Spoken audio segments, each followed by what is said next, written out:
You have an active shooter in a school, and you have parents crying, and some even, some of the cops have tasers ready in case they have to tase parents. I know they'd say for their own safety, but to stop them from rushing into the school.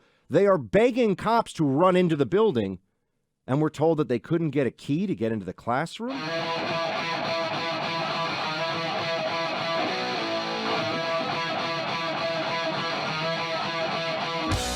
Single biggest conversation in the whole country right now is, of course, the continued discussion, the grieving, the shock that we all feel in the aftermath of the shooting in Uvalde, Texas. But right now, the component of this, as we're trying to pull all the pieces together, the pieces of our souls, and then the pieces of this story, so we can understand what happened and take necessary actions going forward to prevent this kind of thing to the greatest degree possible. The law enforcement response to this, and I want to be very clear, I'm very supportive of law enforcement. I have worked myself in law enforcement. I have career law enforcement in my family. Law enforcement response is drawing a lot of questions right now. Clay, here's what we know. As of basically the last 12 to 18 hours, based on the press conferences, the shooter was confronted by an armed school resource officer. We don't know what confrontation means, and we'll get into what that possibility is. Made his way into the school, got past the armed resource officer, barricaded himself in a classroom, went on a mass murder spree of children, and, of course, the two adults as well, in this just gut punch, horrific situation for the whole country. And law enforcement was outside forming a perimeter for at least an hour. Some are saying an hour and a half. And now there's video of parents, Clay, begging law enforcement to do something. You have an active shooter in a school, and you have parents crying, and some even, some of the cops have tasers ready in case they have to tase parents. I know they'd say for their own safety, but to stop them from rushing into the school. They are begging cops to run into the building, and we're told that they couldn't get a key to get into the classroom. If this is what happened, it is a failure, and we have to look at this and be honest about the law enforcement response. Yeah, Buck, big picture. It's hard to discuss ways to make schools safer if you don't understand the facts of what happened in this particular school shooting. And so I have so many questions, and I'll run through several of them right now, and we need answers. I mean, it's now been, several days that there could have been an explanation for exactly what went on. First of all, the confrontation statement. What does that consist of? You have an armed school security official. They say that he confronted this shooter who was trying to get into the school. What does a confrontation mean? Did he approach him? Was the gun hidden? Was there some way that he was not aware of this being an armed individual? What occurred that allowed this individual into the school in the first place? Second part of this, how did this individual, this murderer, get into an individual classroom? Some of the details that we know, Buck. Evidently, he had locked himself into this classroom, and there had to be a master key to allow these officers to be able to get into the classroom. Well, how did he get into this individual classroom in the first place? Was he allowed in? Did someone open the door for him? Did he talk his way into the school based on prior relationships with people involved in the school? And let me give you an example for why I'm breaking it down this way. I think about this every day because I take my kids to and from school. And I talked about this on the day of the shooting. We have an armed security officer inside of our local elementary school. There's only one way in through the front door. You have to show security. They buzz you in and out. I don't know all the protocols that are in place in this Uvalde school, but until we know all these protocols and we know the answers to these questions, and then, Buck, the thing that is chilling to think about is from a parent's perspective, if you can hear this man firing his weapon inside of the classroom, it eliminates the argument that this is some sort of a hostage situation. You have to presume that he is shooting children when those gunshots are going off over and over and over again. How is the immediate response tactically not to charge that classroom? Were there windows on this classroom? Was there any way to shoot out those windows, to go in through them? I mean, Buck, these are all real questions that the state of Texas by now needs to start to answer. There are a lot of these videos of parents saying, hey, we'll charge that school ourselves. And you can imagine, Buck, you don't have kids, but I know a lot of people out there listening to us do. And if you knew that there was an armed killer in a classroom at the school that your kids go to, there are a lot of parents that would show up with guns and be willing to charge that school themselves. Why were these police officers not doing it? We have to look at, because we said we would have the adult conversation on our side, right? Yes. Put aside all the he bought the guns legally. Background checks would have done absolutely nothing. There's nothing that I've seen yet that could have stopped this from happening from a legal perspective. It's completely the gun control stuff is emotional impulse from unstable libs running around freaking out like Beto O'Rourke screaming at people. Wouldn't have done a thing. Not going to change anything. That's just political attacks against the other side. Okay, now we talk security on our side, because we will have this conversation on the right. We can discuss it right away. It seems that this school did have security procedures in place that conservatives often talk about. Armed resource officer, automatic locks on the doors, limited points of entry. Those clearly didn't, they obviously didn't stop the situation. In some way. There's the possibility that as we look at this now, in this case, some of that might have actually, specifically the limitations for entry and automatic locks, might have made this worse. And because the police are claiming they couldn't get access to the classroom. I mean, think about this. That must be a pretty serious door with a pretty heavy-duty lock on it. You would think, and now I know this isn't a big city where they have lots of tactical teams, emergency teams like they have in New York and Los Angeles, Chicago.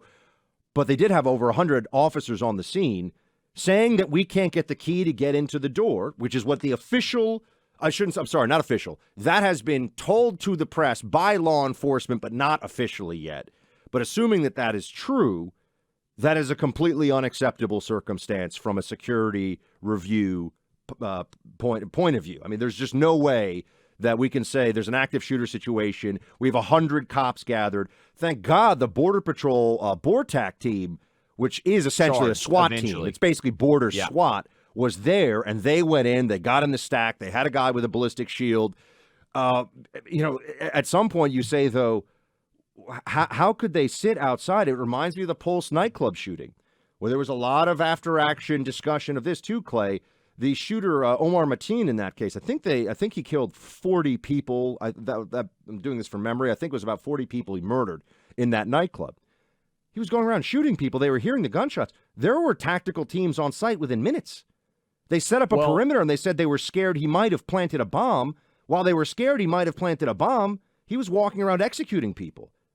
We saw the same thing happen at Parkland, to my recollection, which is the shooter at Parkland.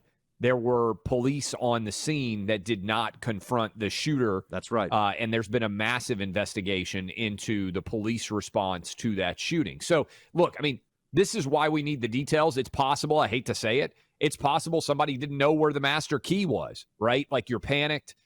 Somebody doesn't know where they keep the master key. But you would think, in terms of being able to access that classroom that evidently the shooter was locked in, but you would think, Buck, there are windows that would have provided an entryway point. And again, I just come back to when you are in a school and there is a crazy person with a gun that you can hear firing. He's in there murdering children. We all know what he's doing. It's not a hostage situation. He doesn't have a list of demands to release some political prisoner somewhere else. This guy's trying to kill as many people as possible. Every minute wasted of response gives him a greater opportunity to murder more children.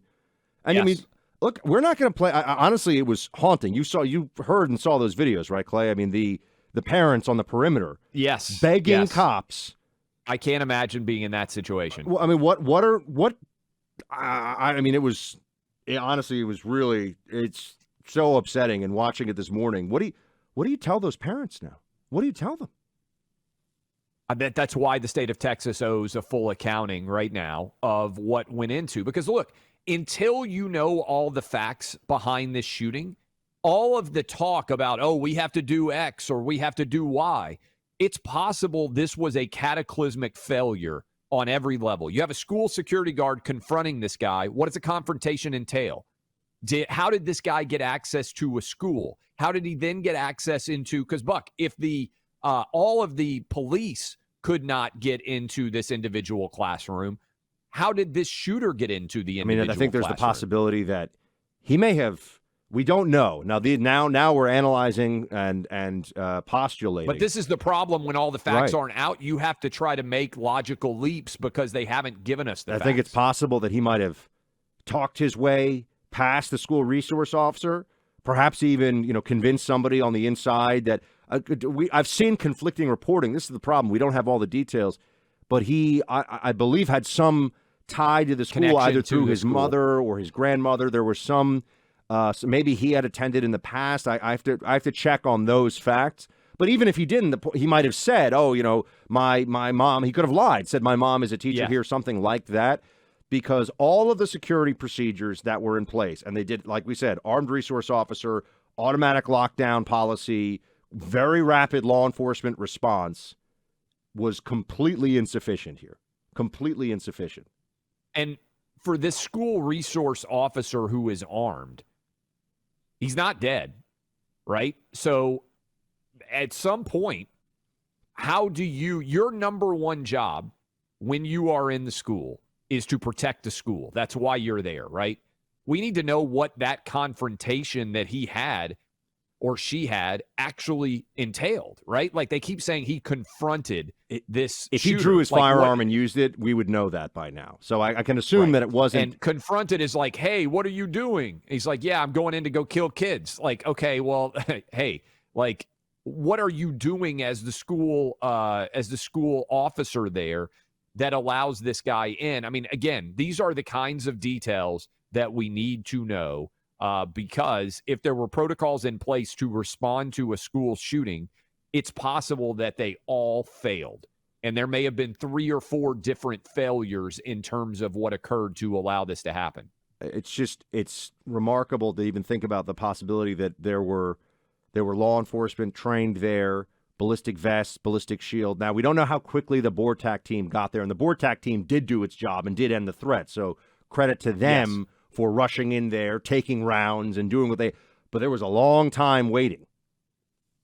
And look, the idea also of setting up a perimeter is probably predicated on trying to get the other kids inside of the school out safely. But when you know that there are gunshots going on in a classroom, I don't understand how the number one response across the board isn't... We know what happens in school shootings, isn't to storm that classroom immediately. I just feel like they've set up this perimeter. They could say, anybody here, a veteran with tactical experience, hand them, hand 3 or 4 of them long guns. It would have been a better outcome than waiting an hour, which is what happened. At a minimum, you distract the shooter so that he has to worry about being shot at as opposed to being able to focus on the people in the classroom, right? If you're attempting to go in after him. I mean, I'm very, by the way, if there's anyone in this audience who has SWAT experience, real tactical experience on law enforcement or on the military side. Basically, if you've ever trained and been in a stack and done entry and egress from rooms in a close quarters battle situation, let us know what we're missing here. Let us know what should have happened. Maybe there's some elements of this that we need to bring into the discussion. So 800-282, because I know we have a huge law enforcement audience and a huge military audience here. A lot of people listening to this know more about this, and I'm always honest about this, than the hosts do.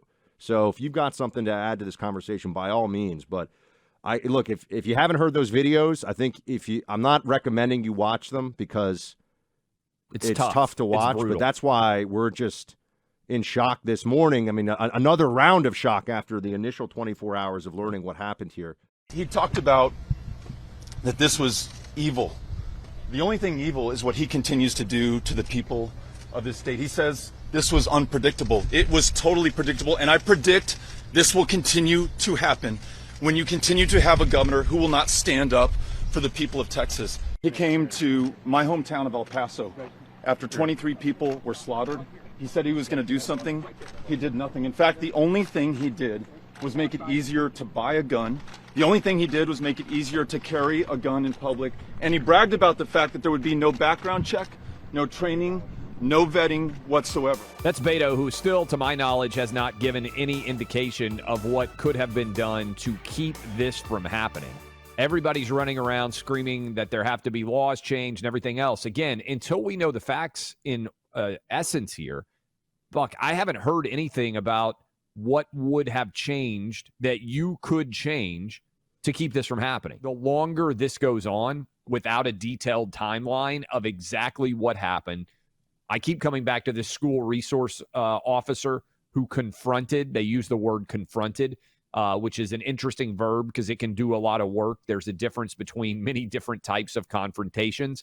Yelling, "Hey, where are you going?" arguably is confronting someone. It doesn't necessarily provide any security whatsoever. How did this guy get into the classroom? If there was such a strong master lock that they couldn't get in from the outside, as has been reported by the Associated Press and others, how did this shooter ever make his way inside in the first place? Once the gunshots are going off inside of the classroom, how is the immediate response from officers on scene not to go in and to go in then, as you're hearing a lot of people with far more knowledge, people with direct experience from this situation are asking those questions? These are really important facts that at this point, Buck, I don't think it's unfair to ask for that information to be released, because the longer you don't put out an official account of this incident, the more the questions grow, and the more difficult it is to ever get people to believe whatever account you eventually provide. We did analysis, after-action analysis for tactical law enforcement and intelligence purposes when I was in the CIA of incidents, terrorist incidents, where it was essentially a mass shooting, obviously different than a school shooting in terms of the security procedures generally involved when you're looking at something like an embassy or but there was the Nairobi mall attack, the Westgate mall attack. There's also the two mass shooters in Mumbai, and I've been through detailed analysis of incidents like that in the past, and I can tell you that the Westgate mall, for people who may, just a quick refresher, this was back in 2013. And some al-Shabaab jihadists. Al-Shabaab's the primary terrorist group affiliated with Al-Qaeda in Somalia. They went into a mall, 4 gunmen with AK-47s, and they just went around killing everybody. That was the attack.